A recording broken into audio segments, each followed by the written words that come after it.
Hello guys, આજે આપણે ખૂબ જ મહત્ત્વની એક્સરસાઇઝ ડિસ્કસ કરવા જઈ રહ્યા છીએ અને તે છે તમારા પાઠ્યપુસ્તકના પેજ નંબર 89 પર આપવામાં આવેલી એક્સરસાઇઝ V4 અને V6 આજે આપણે ચર્ચા કરવા જઈ રહ્યા છીએ.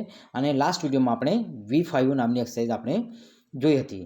જે V5 નામની જે એક્સરસાઇઝ છે તે appropriate form of the verb થી રિલેટેડ છે. Appropriate form of the words પર રિલેટેડ છે કે યોગ્ય શબ્દનું સ્વરૂપ મૂકવાના સંદર્ભમાં છે. જ્યારે એક્સરસાઇઝ નંબર V4 અને V6 આ બંને શાનાથી રિલેટેડ છે?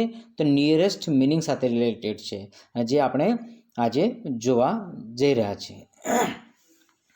હવે વિદ્યાર્થી મિત્રો, તમે જોશો કે V4 નામની એક્સરસાઇઝમાં સૂચના આપવામાં આવેલી છે, find out words from the lesson that are nearest in meaning to the underlined words.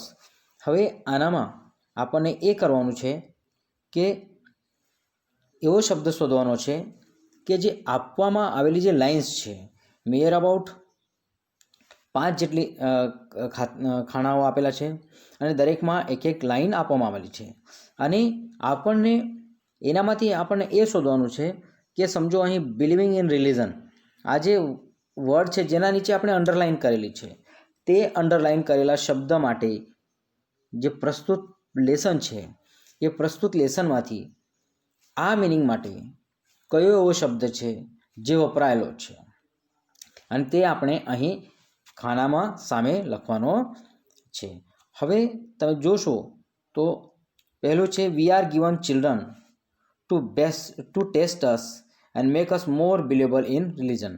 હવે એનું મિનિંગ થાય છે, we are given children to test us. આપણને બાળકો આપવામાં આવેલા છે શાના માટે? તો ટેસ્ટ માટે, પારખવા માટે. And make us more believing in religion. અને શા માટે? તો વધારે ને વધારે આપણે રિલિજન કે ધર્મમાં કે અધ્યાત્મમાં માનતા થઈએ, એના માટે આપણને આપવામાં આવે છે. તો આવો જ વ્યક્તિ છે બિલીવિંગ ઇન રિલિજન. તો આ જે વર્ડ છે એનો અર્થ, આના માટે જે વપરાયેલો વર્ડ છે વિદ્યાર્થી મિત્રો, સ્પિરિચ્યુઅલ. સ્પિરિચ્યુઅલ કે SPRITUAL, સ્પિરિચ્યુઅલ એટલે કે આધ્યાત્મિક. તો આના માટે જે વર્ડ હશે તે કયો વર્ડ યુઝ થશે વિદ્યાર્થી મિત્રો? Spiritual. Spiritual is the meaning for this particular word. પછી નેક્સ્ટ સેન્ટેન્સ છે, when I talk to him I found that his mind was full of worrying thoughts.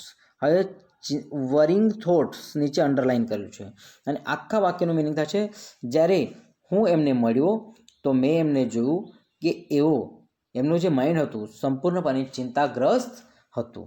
તો ચિંતા કરવા માટે તો કયો વર્ડ છે? તો એન્ઝાયટી વર્ડ છે વિદ્યાર્થી મિત્રો. જ્યારે તમે વધારે ચિંતિત હો તો તે વખતે આ વર્ડ તમે યુઝ કરશો. તમને જે પાઠ્યપુસ્તક છે, પાઠ્યપુસ્તકના તમે મેનેજ યોર સ્ટ્રેસ અને સ્ટ્રેસ કંટ્રોલ નામની એક્સરસાઇઝ નામનો જે યુનિટ નંબર 3 છે, તેનામાં આ વર્ડ્સ બંને આવી ગયેલા છે વિદ્યાર્થી મિત્રો. જો તમને યાદ હશે તો વરિંગ થોટ્સ એટલે કે ચિંતાગ્રસ્ત કે ચિંતા કરવી, તો એના માટે વાપરવામાં આવેલો વર્ડ છે એન્ઝાયટી. પછી ત્રીજું સેન્ટેન્સ છે, your way to deal a situation reveals it whether you are an optimist or a pessimist. કે હવે અહીં અંડરલાઇન વર્ડ છે way to deal a situation. Way to deal a situation.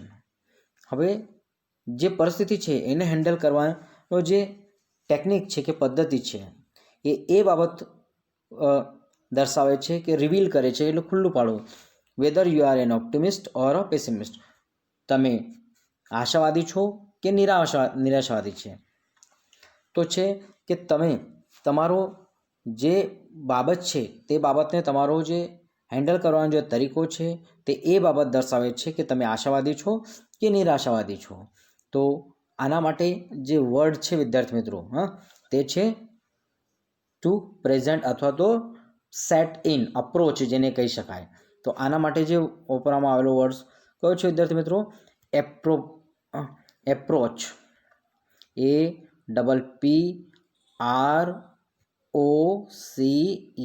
Approach.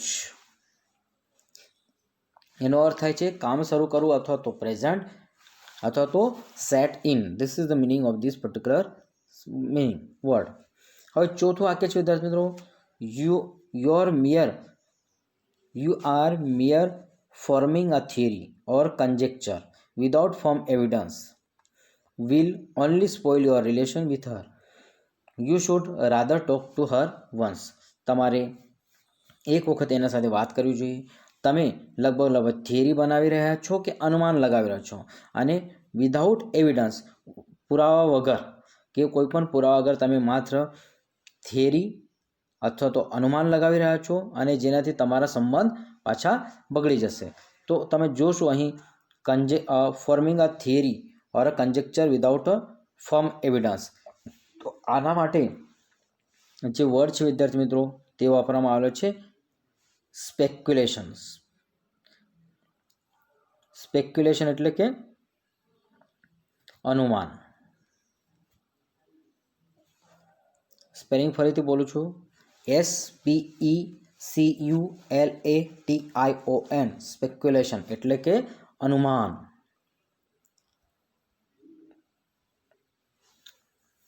અને છેલ્લું વાક્ય છે, I feel proud that my father was specialist in a particular branch of study. મને ગર્વ છે કે મારા પિતાજી કોઈક વિશિષ્ટ અભ્યાસની જે શાખા છે તેના એક સ્પેશિયાલિસ્ટ છે. તો specialist in a particular branch of study. તો આના માટે વાપરવામાં આવતો વર્ડ છે વિદ્યાર્થી મિત્રો સ્કોલર.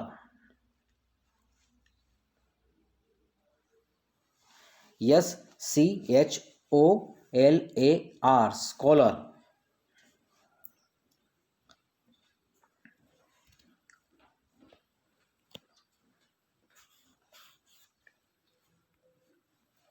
હવે આપણે V6 નામની એક્સરસાઇઝ જોઈએ. હવે V6 નામની એક્સરસાઇઝ જે છે, tick mark the options nearest in meaning. હવે જે શબ્દ છે, જે વાક્યો છે, એના માટે નિયરેસ્ટ મિનિંગ દર્શાવતો કયો ઓપ્શન છે તે આપણને શોધવાનો છે એમાં. હવે તમે જોશો where words come from the depth of truth. હવે આ જે લાઇનિંગ છે વિદ્યાર્થી મિત્રો, તે લાઇન તમને જે પ્રસ્તુત યુનિટ છે તે યુનિટ નંબર 8ના ધ હેવન ઓફ ફ્રીડમ નામની જે કવિતા છે, composed by Rabindranath Tagore, on the page number 86 પર આપવામાં આવેલી કવિતાના સંદર્ભમાં આ વાક્ય છે, where words come from the depth of truth. કે જ્યાં દરેક શબ્દ સત્ય, એકદમ ઊંડાણપૂર્વકનું સત્ય હોય, અને એકદમ ઊંડાણપૂર્વક શબ્દ એ નીકળતા હોય, જેનામાં સત્યનો જ માત્ર ને માત્ર સત્ય જ જોવા મળે. તો where words come from the depth of truth.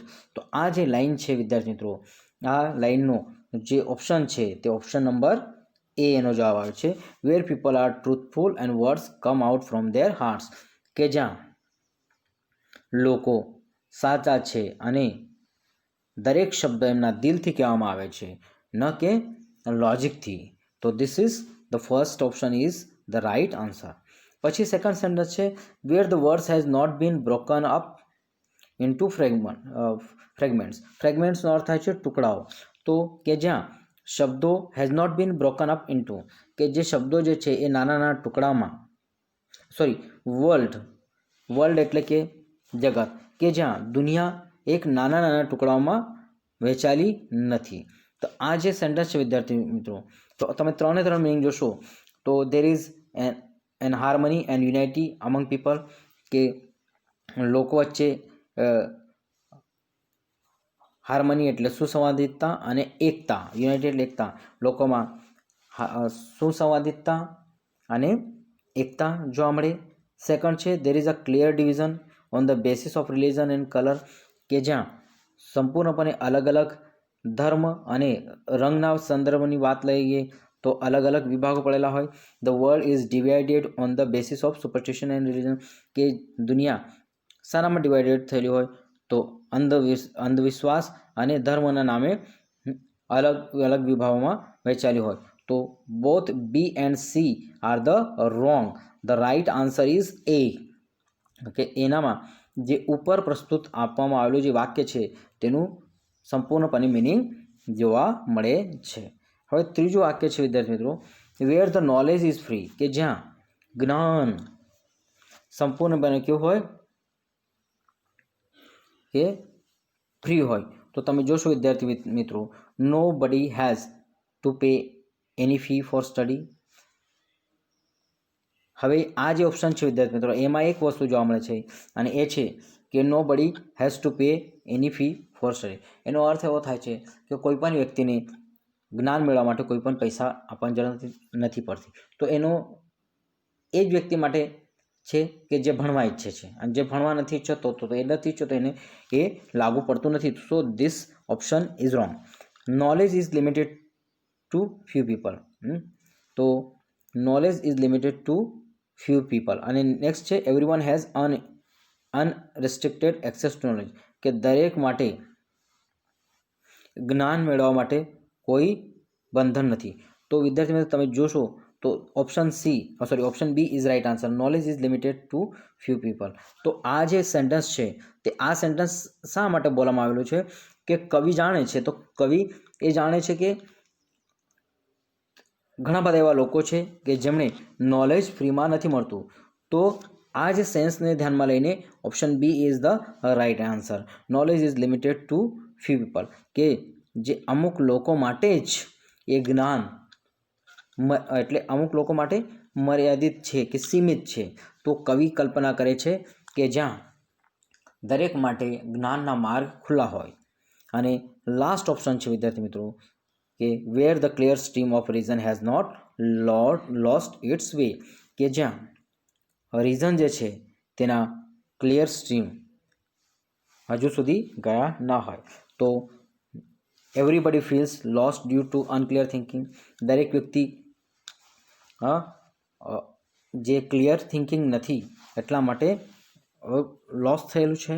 Everyone thoughts are monitored by rational thinking. દરેકના વિચારો તાર્કિક વિચારોથી મોનિટર કરવામાં આવે છે. અને last one is everyone believes in old beliefs and superstition. દરેક વ્યક્તિ કેવો છે કે ઓલ્ડ બિલીવ્સ એન્ડ સુપરસ્ટિશન, કે જે જૂની માન્યતાઓ છે, અંધવિશ્વાસ છે, તેનામાં આજે પણ વાંચે છે કે બિલીવ કરે છે. તો અહીં જે મેન્શન દર્શાવવામાં આવેલું છે વિદ્યાર્થી મિત્રો, તે કવિનો જે ઉદ્દેશ્ય છે તો where the clear stream of reason has not lost its way. તો આ સેન્સને ધ્યાનમાં લઈને આ સેન્ટેન્સ બનાવવામાં આવેલું છે. So C is the right answer. So I hope વિદ્યાર્થી મિત્રો તમને આ એક્સરસાઇઝમાં સમજણ પડી હશે. જો નહીં સમજણ પડી હશે તો તમે મને ફોન કરીને પણ પૂછી શકો છો, અથવા તો કમેન્ટ બોક્સમાં પણ કમેન્ટ કરી શકો છો. Thanks for watching this video and till then thank you.